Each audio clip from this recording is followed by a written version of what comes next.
everybody, Mark Sganga with you. We're all a little housebound, so maybe some picking and grinning will lift your spirits. Here's a lesson on Wake Me Up When September Ends. I just did a video of my solo arrangement of it. And the second part of my solo arrangement, where I come to the lower octave, is pretty easy, so I thought this was a good place to start. You saw the chords in the beginning of this video. You may want to take a screenshot so that you can look at the diagram boxes. But they're pretty simple. It's starting with a G, just with the third finger. And what's very important here is that my thumb is hitting the root on the sixth string, and I'm going index finger, middle finger, ring finger on the D, G, B. And now I add my melody note, which is the 2 or the 9 of the G chord. So I played, here's a little trick there. It's the same exact movement in the second chord. So my right hand's doing the same thing, 2 in a row.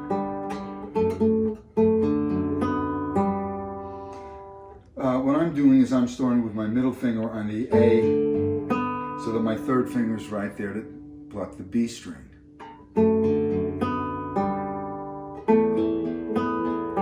So it's more or less the same thing for those three chords. When you hit the D,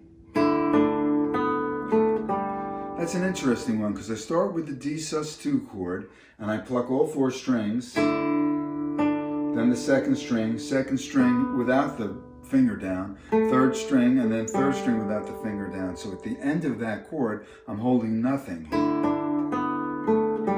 Now here's my C. It's an A at 2 or an A at 9.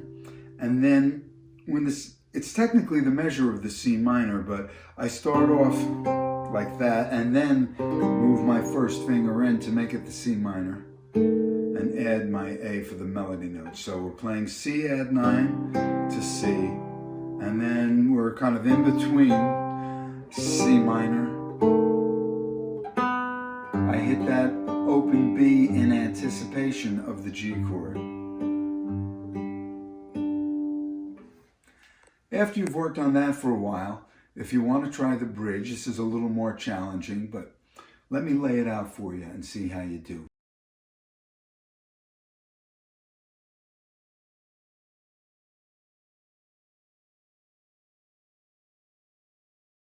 First chord is an E minor 7. I cheat. I don't put my third finger down because I know I'm not going to hit that note. The first melody note is on the second string with my pinky, so I'm plucking, much as I was in the beginning of the first section, thumb on the root on the sixth string and middle finger. Yeah, save your ring finger for the high note. Next chord is a B minor 7. You don't really need the third finger in that either.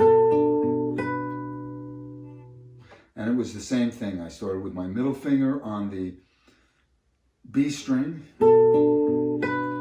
saving my ring finger for the high note on the E string. And now the next chord is interesting. Probably the simplest way to play it would be by starting with a C at the 8th fret.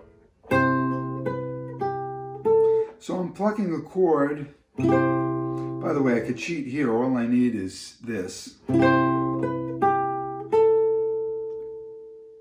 And all of these notes are on the B string. And watch this next chord. I'm holding 2 notes down. It's sort of like that high chord in Blackbird. And then it all goes again. This time, this chord's a little different. It starts up here. And finally, this is a little tiny D chord. These are the 2 notes that would be in the middle of your D bar chord. And I'm playing a D bass.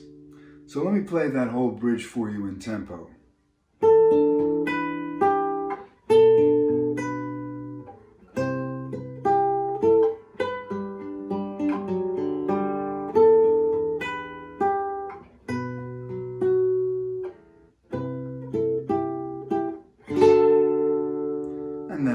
Let's go to the first section again. That's the story. Let me know how you like it. Did I leave anything out? I welcome your feedback and hope to see you again soon. Peace.